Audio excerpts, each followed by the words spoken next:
Thank you very much, Julie, for agreeing to give a Build a Cell seminar, and you can get started. Okay, thank you. Let me share my screen.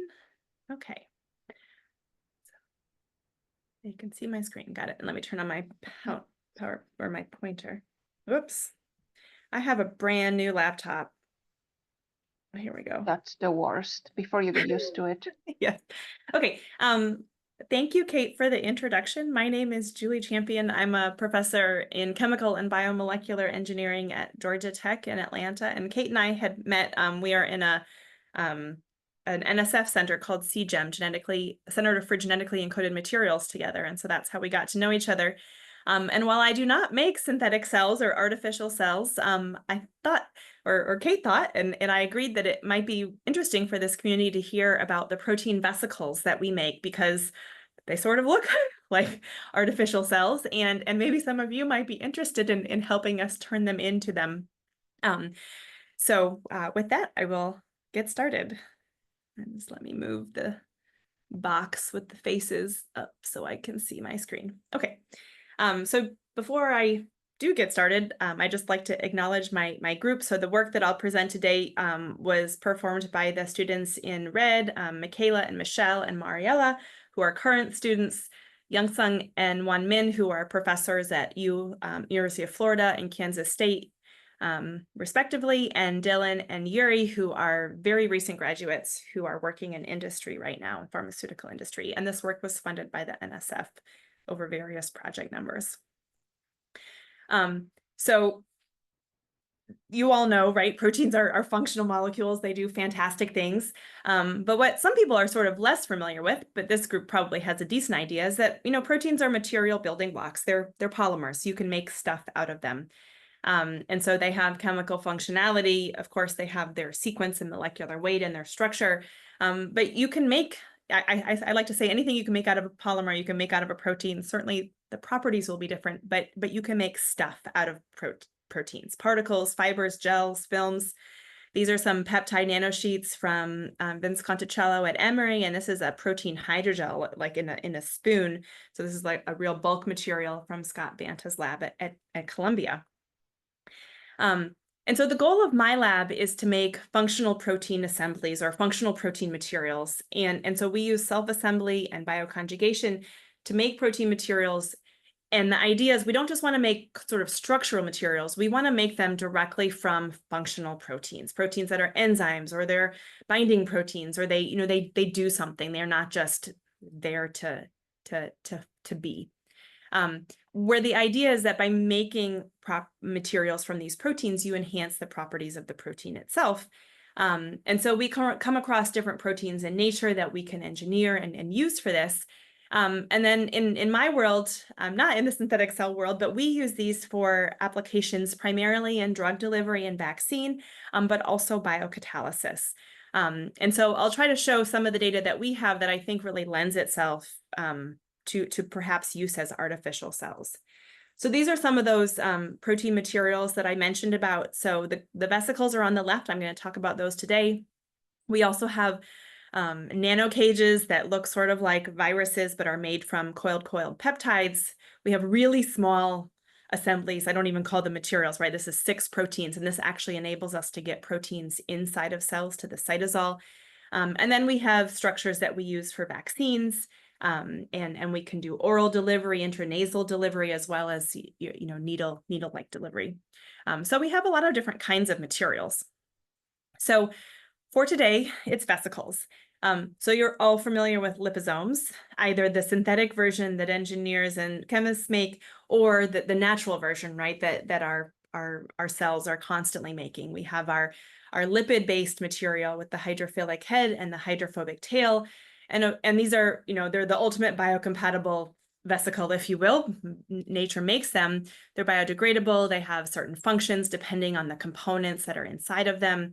But the disadvantages are, as an engineer, I can't do a whole lot with them. They're not very stable. It's hard to tune their properties.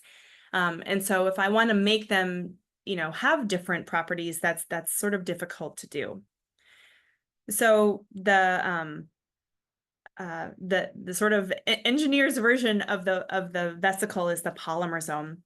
And so actually Frank Bates at Minnesota, along with Dennis Disher, pioneered polymersomes using block copolymers now. So it's the same idea, hydrophilic head, hydrophobic tail, and now you have a polymer vesicle instead of a lipid vesicle, with the pros sort of being the opposite. Now you can engineer them, you can make them stable, you can tune their size, the membrane thickness, permeability, all these different things.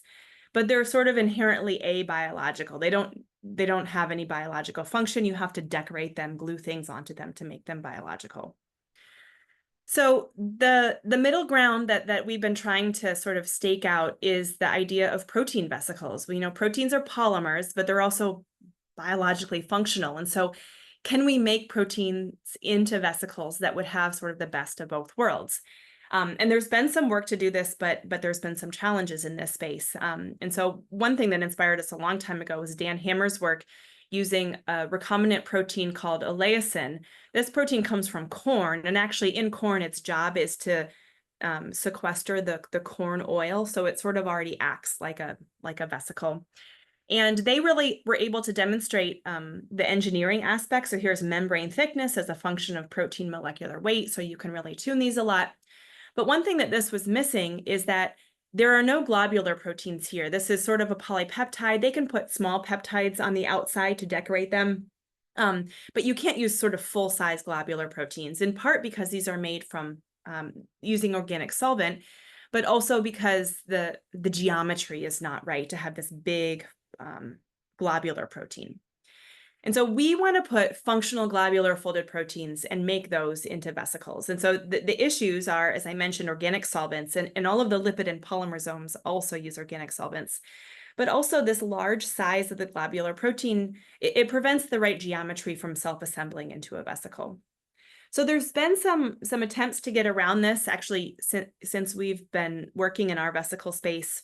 For example, you can make hybrid ones that have fatty acids and globular proteins, but you can also make proteins fused to polymers, and so sort of hybrid materials. These also still use solvent, and so they really don't directly address all of the challenges.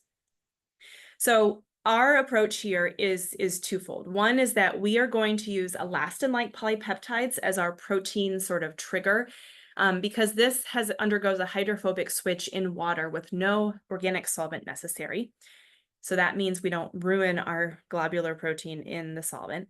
And then the other thing to get around this geometry limitation is that we're going to be able to tune the ratio of heads to tails. In all the other examples, right, the head is directly fused to the tail, and so it's always 1-to-1, but we're going to allow us to have non-1-to-1 ratios so we can accommodate these really big globular proteins in vesicles and have tails, multiple tails that can accommodate them. So let me introduce the components. If you're not familiar with elastin-like polypeptides, they are these sort of odd proteins. So they are derived from elastin in your skin and other parts of your body. And they undergo this lower critical solution transition behavior, which means that when they're cold, they're soluble and they're expanded and hydrophilic. But when you warm them up above a transition temperature, they become insoluble and they form coacervates, or a separate liquid phase. And so this is how we can induce self-assembly without organic solvent. We can simply mix our components on ice and then we can warm them up. So the way that elastin is incorporated here is we have elastin is going to be our hydrophobic tail. And then our functional globular protein is going to be our hydrophilic head. It's M. cherry in this picture, but we'll look at some other options. And then how do we connect these? So the leucine zippers are how we connect these. So leucine zippers are coiled coils that are rich in leucine. And so I use a pair called ZE and ZR. So this is a heterodimer pair. And if you're looking down the barrel of the coiled coils in this diagram, you can see there's a lot of leucines here as well as valines. So these are hydrophobic. You have a hydrophobic core between these D and A residues. And then at E and G positions, we have salt bridges. You can see the arginines here, and then the negative amino acids, we have attraction via those salt bridges. And so that gives us the name ZR and ZE based on the charges. So these two have femtomolar affinity. but ZR alone as a homodimer has micromolar affinity. And so what this allows us to do is have, for every one head group, we have fused the globular head to ZE, and then we have fused the elastin to ZR, but we're going to have excess of the elastin ZR in order to balance these heads and tails, the geometry of it. So you're going to see that these are the components. So we'll have this binds very strongly and this binds more weakly, but there still is interaction. And it allows us to tune the ratio of heads to tails. So when we mix these proteins on ice, we form protein complexes. The zippers bind to each other. Here we can have red and green if we want. And then the only thing we do is literally take them off of ice and set them on the bench. And so you can see in this cuvette, it gets cloudy over time. And then if you look under the microscope, you can see these hollow structures. These are the vesicles. The fact that they are red or green means they're made from M. cherry or GFP. If you make it from a mixture of both, then you sort of get a mixture. And they're hollow, they're large in this case. So what I'll sort of talk about for the rest of the time is how we can tune and engineer these, and the things that little bits here and there about what we've used them for and things that might make them useful as artificial cells. So just to give you an idea, these truly are hollow. You can see from these electron micrographs how thin the membrane is, right? This is a 2-micron vesicle, and yet the membrane is only on the order of 10, 20 nanometers thick. And this has been confirmed by neutron scattering that we really have 1 to 2 protein layers in our membrane. And that is because we can make either single or double layered vesicles. So this picture here sort of represents a whole lot of work into how we understand what's happening. So we start with the soluble proteins on ice. And then as we start warming them up, we put them on the bench. The elastin starts undergoing its phase transition and it forms coacervates. So these are like liquid droplets.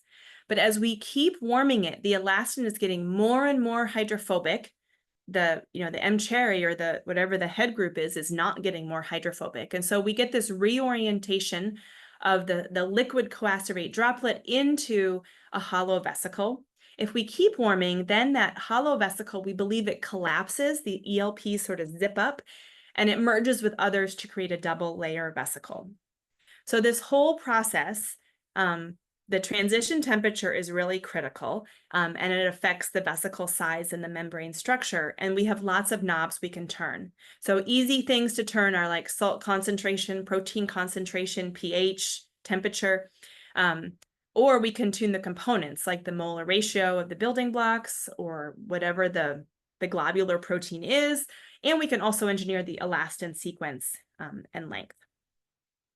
So just to sort of prove to you, we can actually make these single and double layer vesicles and give you some more eyes on these. Here's some images where these are M. cherry vesicles, so the membrane is red, and we've used green hydrophobic dyes. When we make a single layer membrane, so by neutron scattering, we can measure the thickness of the membrane to be only 11 nanometers. We see that the hydrophobic dyes are actually throughout the whole lumen of the vesicle. So this means that we have a hydrophobic lumen, no organic solvent, but a hydrophobic lumen and a thin single protein layer membrane with the elastin facing in. If instead we make the vesicles like we warm them up more or we use a higher protein concentration, things to get us farther over the transition temperature, then we can have a more traditional vesicle. It's a double layer vesicle. And so now you can see that the green is confined to the same space as the red. We have a double layer membrane where the hydrophobic domain is only sandwiched in the elastin part of the tails as the double layer membrane, self-assembles. And there's no hydrophobic dye in the lumen. So we have a hydrophilic watery space in that lumen. Okay, so what I want to talk about today are how can vesicle size be tuned is what I'm going to start with, and I'm going to work through some other topics. So first for size. So the way that we transition and check what's happening with these vesicles is we look at the turbidity. You saw the cloudiness change in those pictures, but we can measure that, just like you do optical density for bacterial cultures or something. And so as we warm these vesicles, right, they're soluble when they're cold, and then they undergo this rapid increase in turbidity. We call this the transition phase, and the midpoint of this is defined as the transition temperature by the field. So it's just the middle of that transition. And then stable vesicles will reach a plateau, and then they'll stay there indefinitely. The vesicles are stable so long as you keep them at those conditions.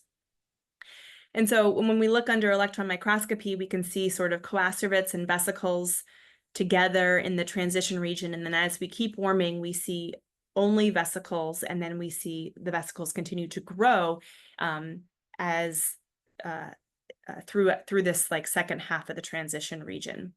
And so what we think is happening is that elastin, initially it's hydrophobic, but it's not all the way hydrophobic. And so it has a moderately extended state, but as we heat it more, it becomes more and more collapsed. And so that shape changes, and that results in a less curvature of the vesicle because of the change of this cylinder. So we can do things like change the thermal driving force. So the thermal driving force is basically the difference between the transition temperature and the temperature that you're actually making the vesicles at, or the operating temperature. And so if we change the operating temperature, so here the x-axis is increasing in temperature, and for any given curve, I can see that the diameter on the y-axis is increasing as I increase the temperature. And so that happens with all of these curves. And they do level out at a certain point. Or I can change the transition temperature, keep the operating temperature constant. So if I increase the transition temperature, in this case by increasing protein concentration, that's what all these numbers are, you can see that at the same temperature, I can make bigger and bigger vesicles. And you'll notice that these vesicles are actually, decently large. We can make them as big as a couple of microns, which, I think could perhaps be useful in terms of the artificial cell space. But we can also make them very small for drug delivery, which is typically what we like to do.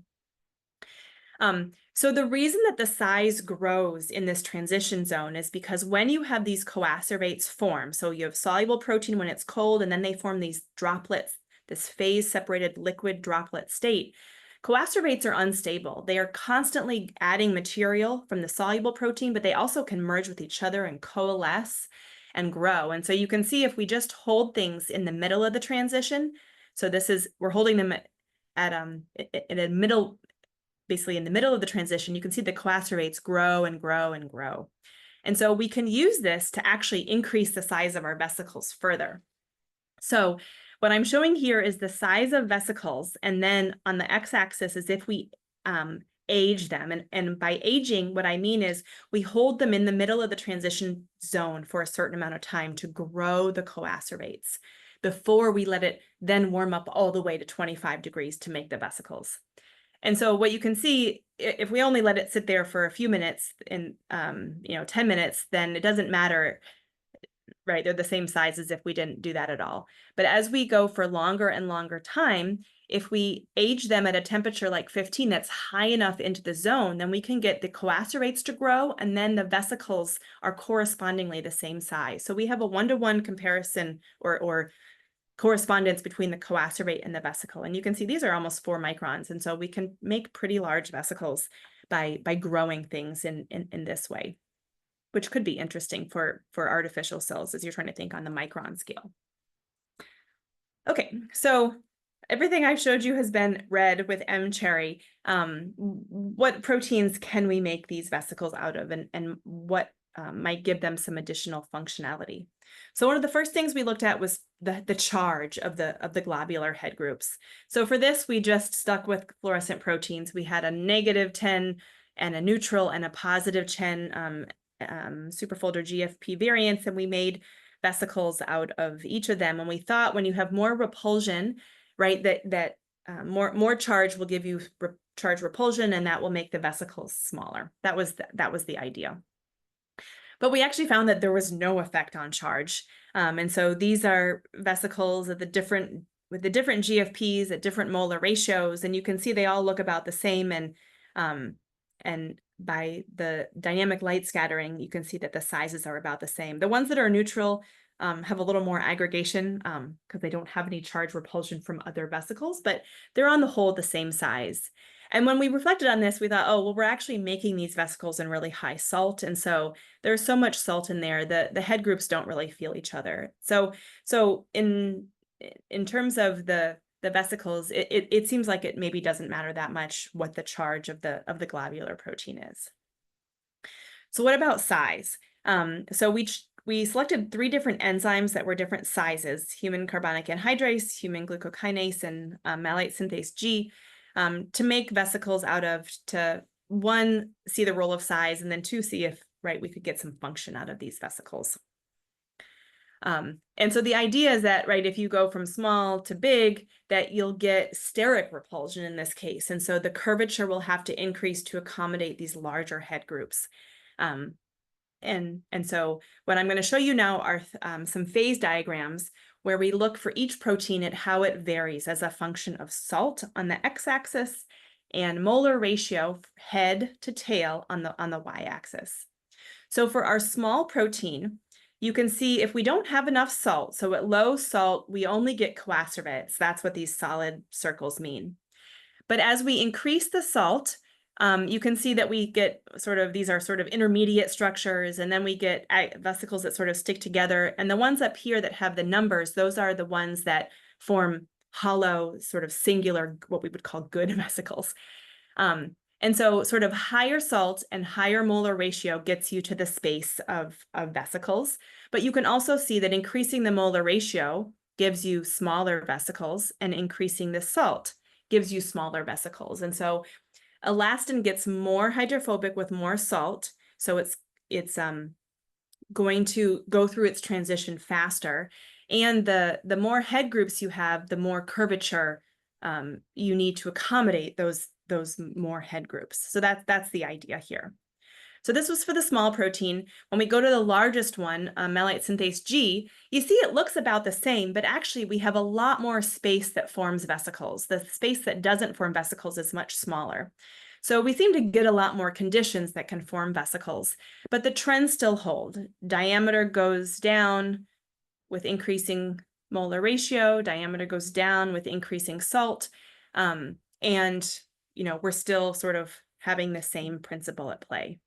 So if you compare these two, though, what you can see, this is the small one on the left and the larger one on the right, that for any given identical condition, this is 1 molar salt, that the large protein always makes smaller vesicles than the small protein. So whether you're putting more of a single protein in, you increase the curvature, but if you're also using a larger head group, you increase the curvature. So far, we've made vesicles from 13 different head groups so far, and the only thing that we found that does not work is really little proteins. So 21 kilodaltons is the smallest protein that we've successfully made vesicles from. And when we tried things in like the 14, 15 kilodalton range, we don't get vesicles. And I can answer more questions about that in the Q&A if anyone's interested. This, interestingly, is our medium protein. And what you can see is it looks sort of different. It still goes from coacervate to hybrid to vesicles. But if you look at this picture, you can see that inside the vesicles are these tiny little coacervate spots. So human glucokinase has 8 surface-exposed unpaired cysteines. And so what we think is happening is that in the coacervate phase, some of those cysteines are forming disulfide bridges between proteins. And so they're preventing all of the heads from going out to the outside of the vesicle. So while in theory we can make vesicles from any protein size range, 20 to 80 kilodaltons, at least that's what we've tried so far, if you have a protein that once it gets together with others is going to do funny things, then that may interfere with the ability to move from the coacervate phase into the rearranged vesicle phase.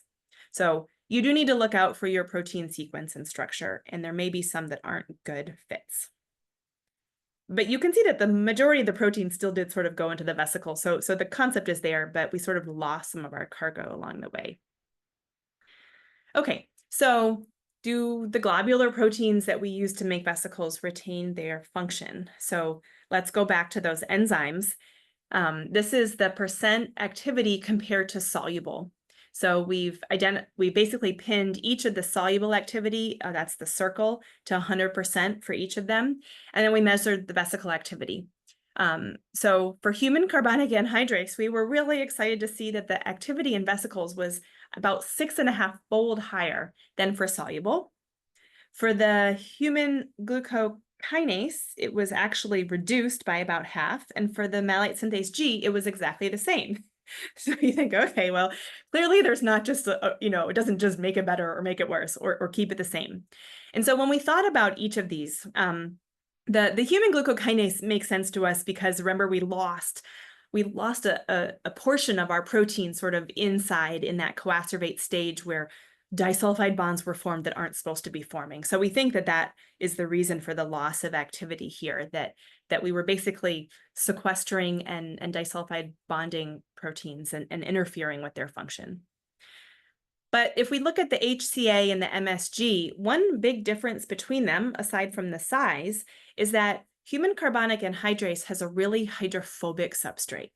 Malate synthase G has a really hydrophilic substrate. And so what we think is happening is that for the human carbonic anhydrase, we cannot dissolve very much of that substrate in water. But the elastin works sort of like an organic solvent to help solubilize and to help sequester that substrate. So normally when you have a really low solubility enzyme, the substrate is really low solubility, you have to use like an organic water two-phase system, and you dissolve the substrate in organic solvent, you try to keep the enzyme in the water and try to keep the two of them happy, which is difficult because that water solvent interface is a very unstable place for proteins to be.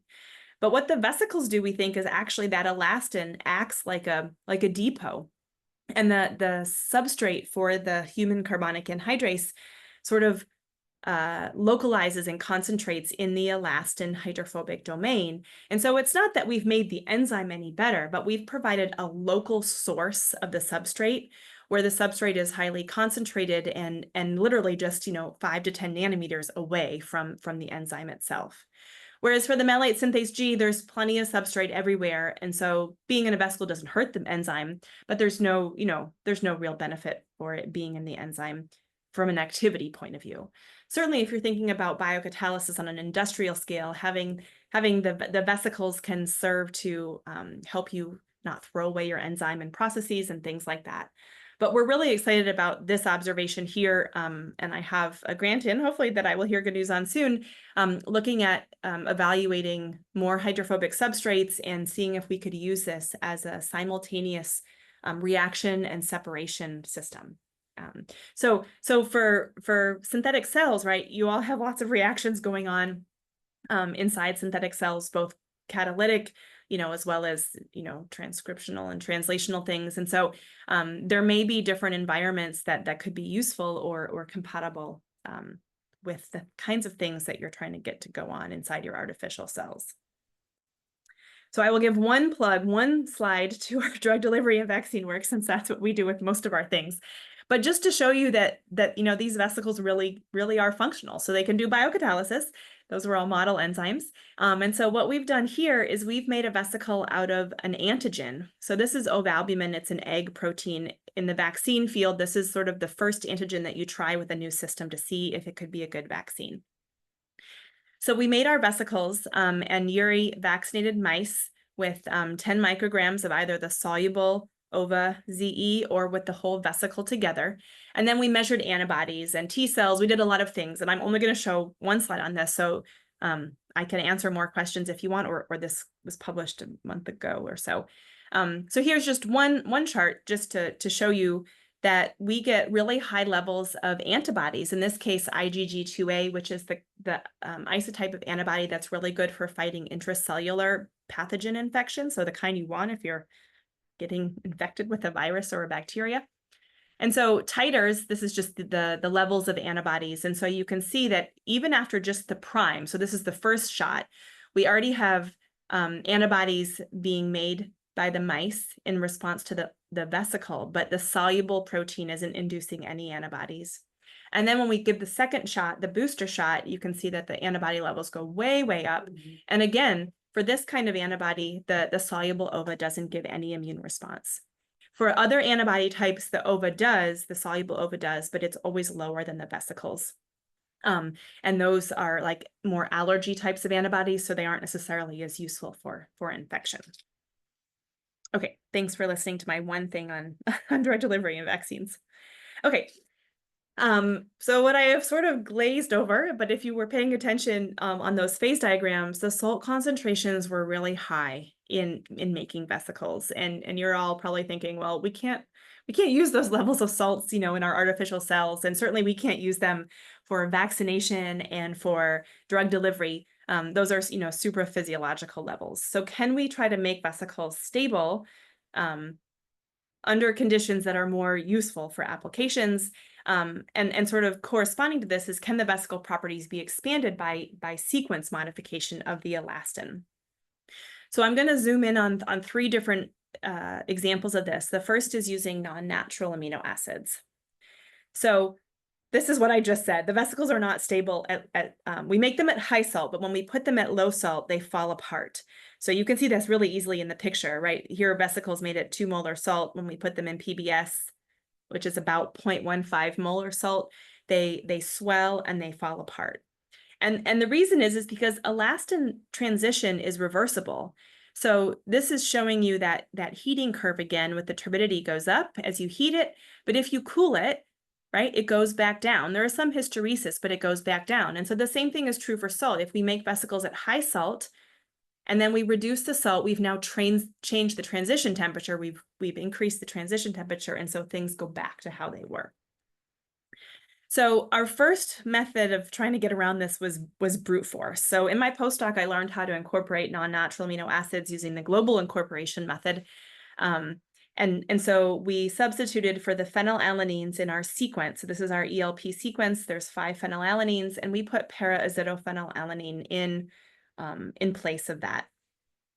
And then that allowed us to UV cross-link the vesicles, and that those azides, right, would make covalent bonds with adjacent protein backbones. And so what you can see in this plot here on the right, we have diameter on the y-axis and time on the x-axis. Time meaning we make the vesicles in high salt, we cross-link them, and then the clock starts ticking as soon as we put them into saline or PBS, low salt. So over here in the legend, we have the ratio of regular ZRELP to para-azetophenylalanine ZRELP that has a little P in front of it. And then we either cross-link it or we don't cross-link it. So the red circles are when we have all of the non-natural containing ELP, but we don't cross-link it. So what you can see with the red circles is after 1 hour, we get huge swelling of the vesicles, and then there's no more data because they fall apart. We can't even measure anything. But the blue line is the same formulation, but now UV cross-linked, and you can see that those maintain their diameter over time, and we've gone out months now. They maintain their diameter, so that cross-linking keeps the vesicles together.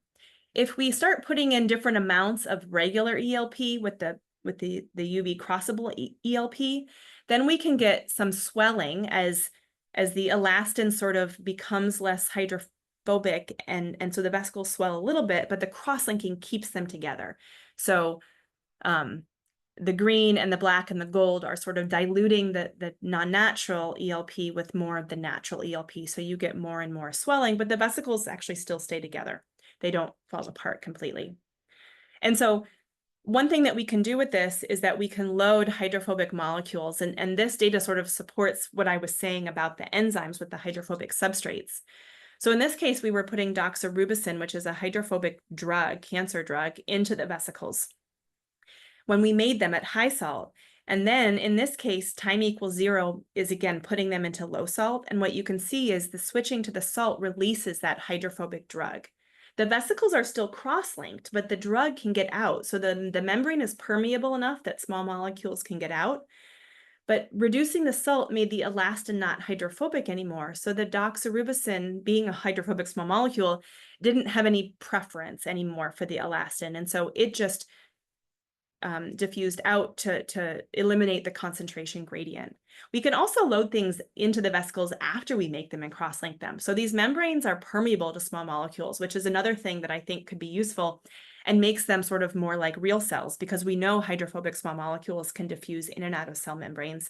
And so it's nice that we can have things moving back and forth, and perhaps this is something that can be controlled. Okay, so that was not really drug delivery, but sort of proves the point. Okay, so let's go back again. Can we make the vesicles stable? So that was brute force, like gluing them together, but you may not want to have them be permanently together. And you may not want to use UV light depending on what you're doing. So can we do this with natural amino acids? So first I'll talk about hydrophobic amino acids. So if we go back to the ELP sequence, VPGXG, and so we can substitute in for this X, whatever we want. We can also control N, which is the number of repeats. And we've done that, but I'm not going to talk about that today. I'll focus on X. And so depending on what you put in for X, you can tune that transition temperature. So here's a plot showing whatever we put in for X and the transition temperature. So valine is what we have in our sequence for most of the guests. And so what we're going to do here is substitute the valines with either isoleucines or tyrosines. And you can see that the transition temperature goes from 24 to 10 to minus 55. These are theoretical transitions. So the absolute number isn't necessarily relevant to our materials, but it gives you the idea that the transition temperature is going down with increasing hydrophobicity of the guest residue. So what this means is that we don't need as much salt to make vesicles because the ELP is more hydrophobic to start with. So we don't have to put in salt to make it transition. Also, the transition is going to happen faster. So let me walk you through the variants that we made. Again, this is our sequence. We left the phenylalanines in there should we ever want to cross-link these. And so we're now substituting for these valines here, the 4 valines that we have out of every 5 repeats. So we have 5 isoleucines, 10 isoleucines, 15 isoleucines, 5 tyrosines, and 10 tyrosines. We couldn't even express the one with 15 tyrosines. It was like so toxic to the E. coli. So for the isoleucine work, what I'm showing you here is the turbidity, right? So remember the turbidity goes up. And so what you can sort of notice here, these are the different colors are at different salt concentrations. You can see that for the regular ELP, this blue line here, this is like saline physiological salt. We can't actually make vesicles. We only get coacerates at that level of salt. We have to have these higher level of salts to get stable vesicles. And you can see that it takes time for them to get all the way there. But as we substitute in isoleucines, you can see that the time, it gets shorter.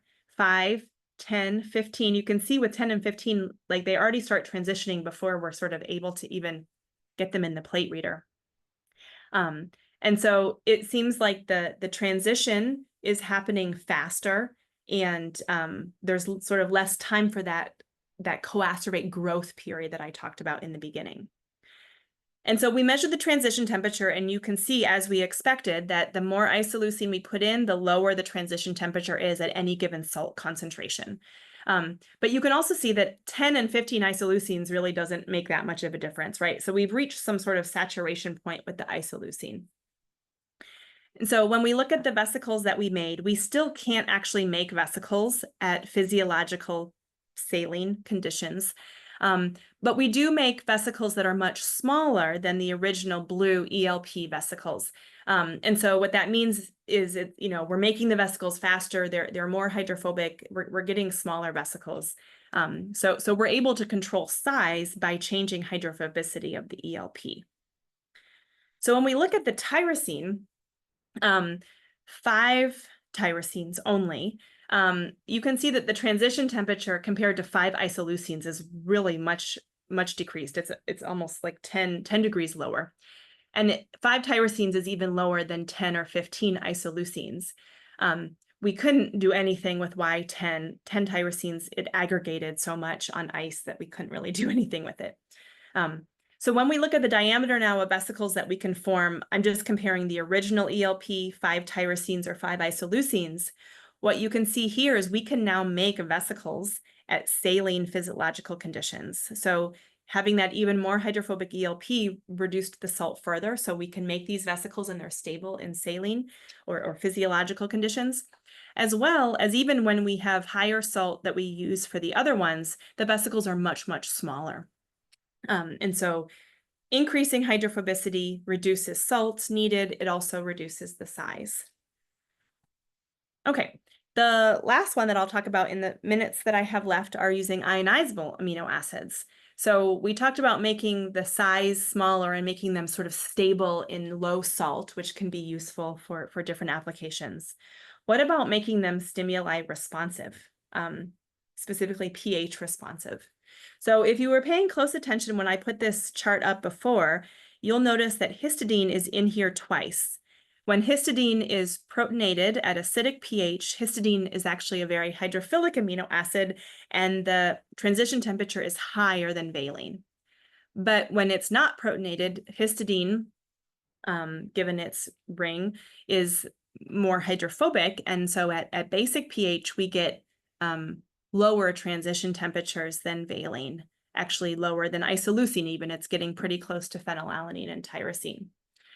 So the idea here is that, right, the histidine is going to be hydrophobic at high pH, so the vesicles should be stable at high pH, but then the histidine is going to be really hydrophilic at low pH, so the vesicles at the same conditions, if you drop the pH, should be unstable. So we made the same sort of thing, 5, 10, and 15 histidines substituted for the valines at that guest residue. So what you can see here is this is turbidity now as a function of pH. So this sort of proves that they're pH sensitive, right? We have low turbidity, no vesicles at low pH, and then as we increase the pH, then we get that transition like we did for temperature. This is now constant temperature, now varying pH. And then things level off as you get to higher pH, and the histidine is fully non-protonated. What you can see, the transition sort of pH is the same, but if you have more histidines, then the difference is bigger. See, the change between the blue low pH and high pH is a bigger change than it is for the red that only has 5 histidines. So you get a bigger difference, but the triggering pH is still the same because imidazole is imidazole, right? It's the same amino acid. So likewise, you can see the transition temperature decreases with increasing pH for all of them. So a low transition temperature, right, is going to form stable vesicles. A really high transition temperature, right? If the transition temperature is 46 degrees, then these are not going to be vesicles at room temperature.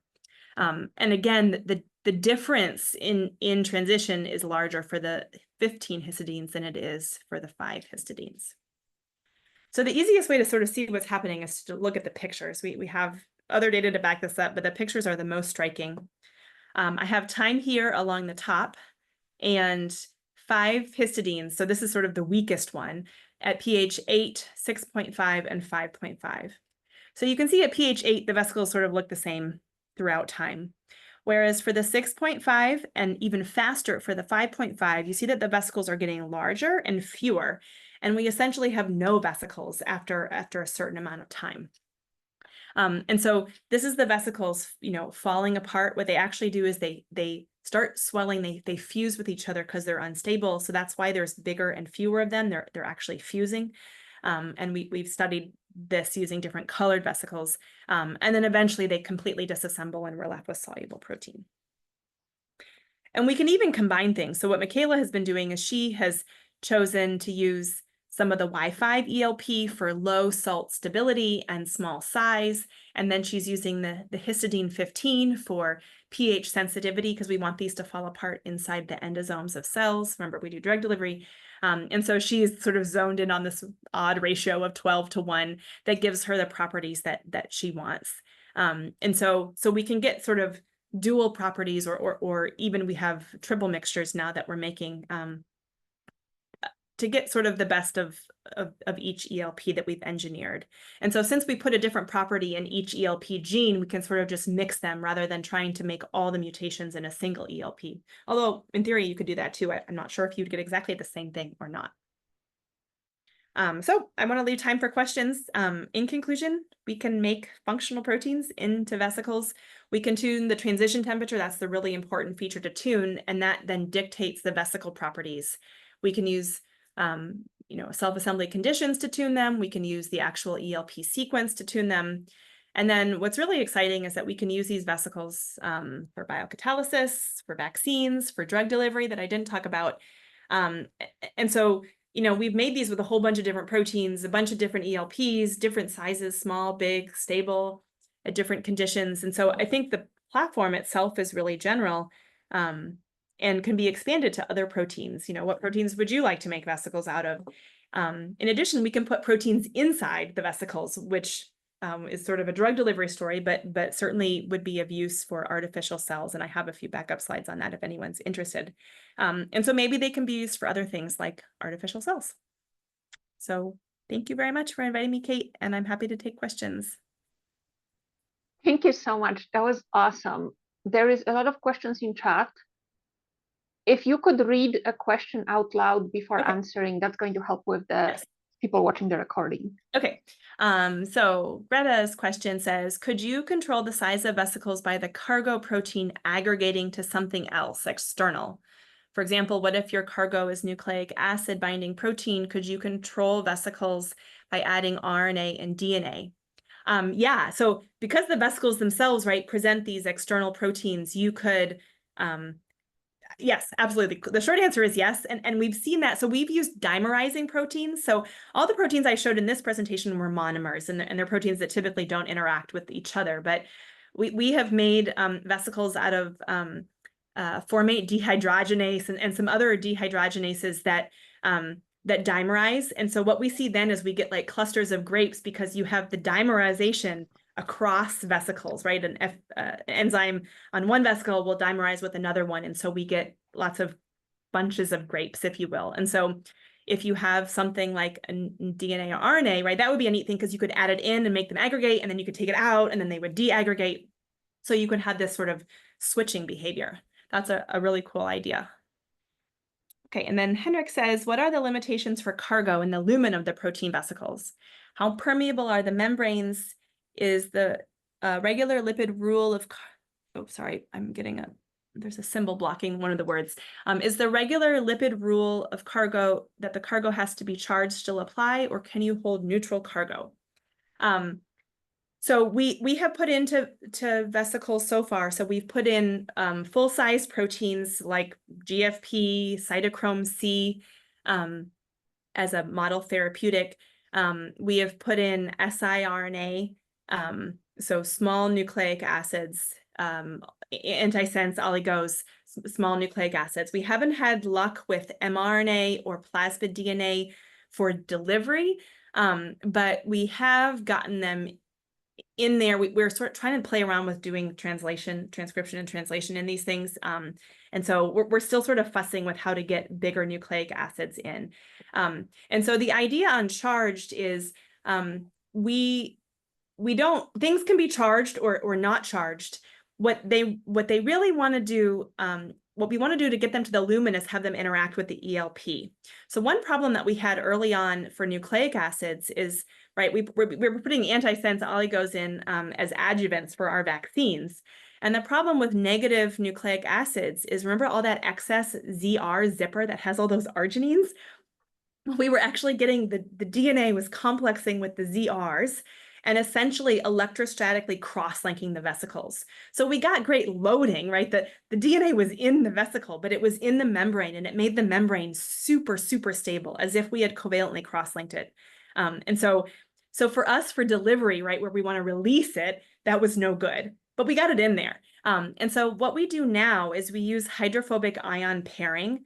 So for example, for nucleic acids like ASOs or siRNA, we take a small hydrophobic cation and we mix that first.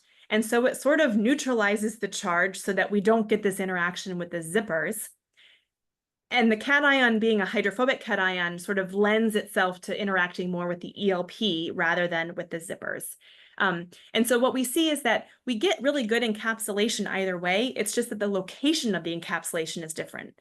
In the membrane, it was not good for delivery, whereas in the lumen for us was good for delivery. And then we got, for example, knockdown from our siRNA cargo. So you don't actually have to have charged cargo for the single layer vesicles. This, everything I said was for single layer vesicles. You want to have some hydrophobic interaction. We haven't done loading with the double layer membrane. That presumably is going to be more sort of just like random trapping of things in water, like you sort of do for a traditional vesicle.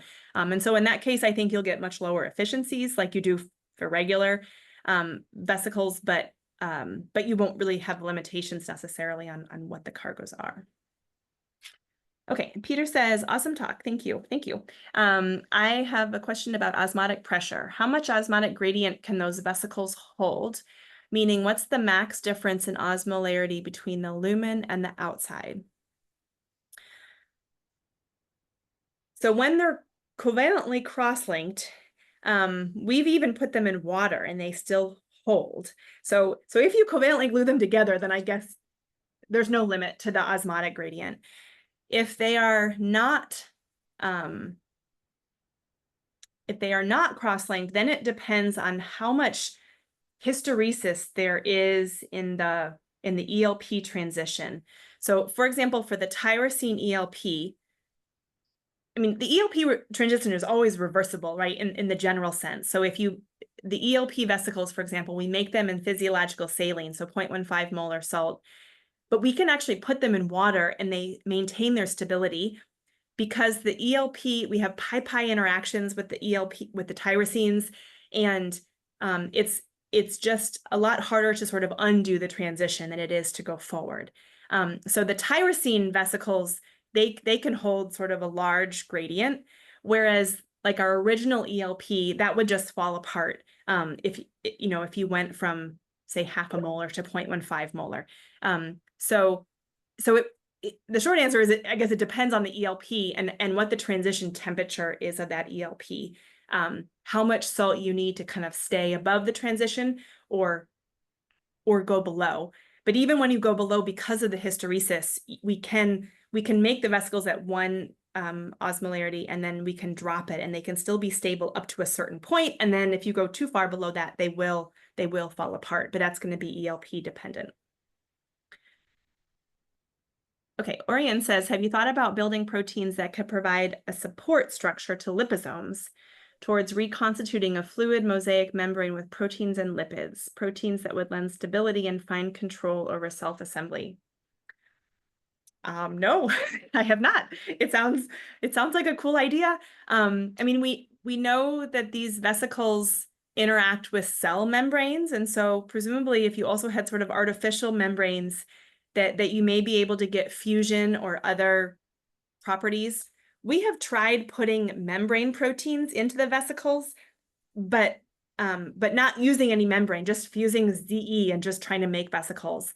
And that has not worked very well. In part, I think because we don't have an actual membrane, right? We have the ELP on the inside and the globular protein on the outside. So the transmembrane domain of our protein was actually sticking out. It wasn't, like in the ELP.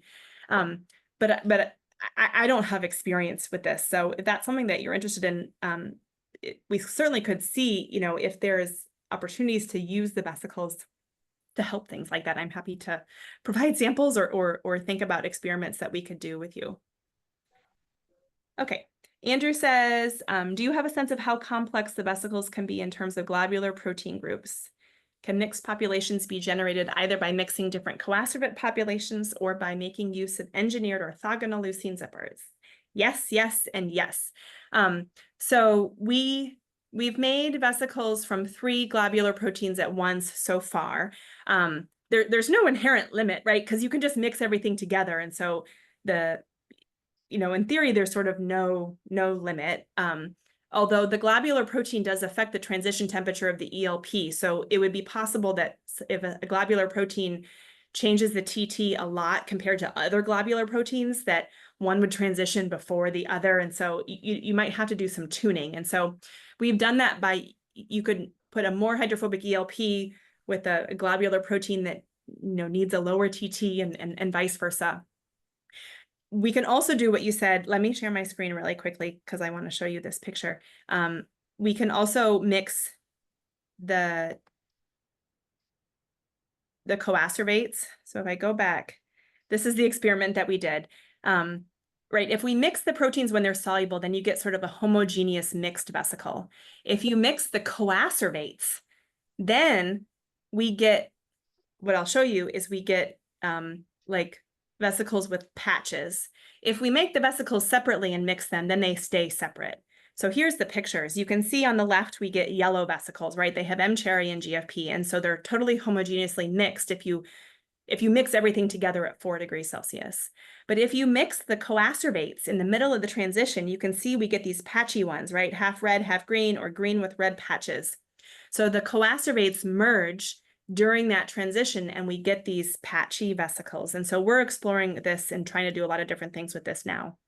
But the vesicles themselves are stable, right? If we make green and red runs ahead of time and then mix them, then they just stay green and red. So I think that there is a lot of opportunities to play around with things like that. And certainly other zippers could work too. ZE and ZR are zippers I used in my postdoc. And so it's sort of like, our go-to zipper. But I've been wondering, well, what about, we have other tetrameric and trimeric and hexameric zippers in our lab.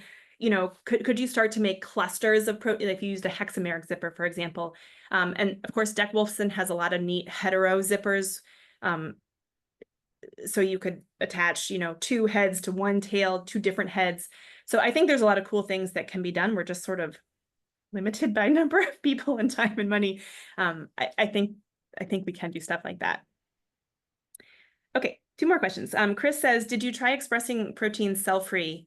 Would they form vesicles in the cell-free expression mix? So this is something, so we've been working with Pamela Peralta-Yaha at Georgia Tech on this. And it took us a long time to get the vesicles to be stable in the cell-free expression media. Whatever salts y'all put in your cell-free expression media, we're doing weird things. And so the short answer is yes. After a whole bunch of fussing, we did get stable vesicles in cell-free expression media. And we got expression of proteins in the cell-free expression media. But we've only done a little bit of work on this, and we only looked at expression after 24 hours. And by that time, the vesicles had disappeared and there was green protein that we had made everywhere. So we think maybe the vesicles lysed because so much protein was made. I don't really know. So in any case,